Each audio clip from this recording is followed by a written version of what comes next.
Sedekah ni saya kata keajaiban. Tuan-tuan bacalah kisah dalam ni, banyak pelik-pelik yang kita kemukakan. Keajaiban. Nabi sendiri tukang bagi sedekah. Sedekah. Dan yang lebih hebat lagi, bukan Nabi kaki sedekah, Nabi adalah sepaling pemurah di kalangan orang lain. Saya sebut mereka lah paling pemurah. Senaraian orang pemurah, Nabi nombor 1, bukan nombor 18. Macam mana pemurah Nabi? Seorang badui datang bertemu Nabi, "Ya Rasulullah, hamba baru masuk Islam. Hamba ingat hamba nak baliklah tempat. Kalau boleh minta seekor kambing, buat makan le lah."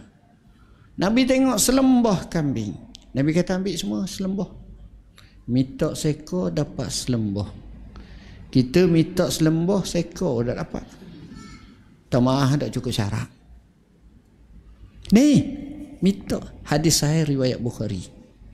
Akhirnya Nabi kata apa? Orang tu, bukan Nabi lah, orang tu dia balik kampung dia, dia kata, "Ya kaum, aslimu fa inna Muhammadan yu'ti man la yakhshal faqah."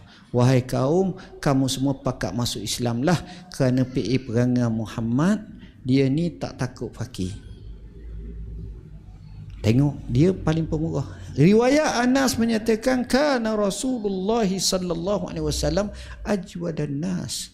Nabi ni sepemurah manusia, lebih pemurah daripada angin yang sedang bertiup. Kita pergi kat patah, kita tahan ni angin tiup kuat. Nabi lebih pemurah daripada angin tu lagi. Pemurah.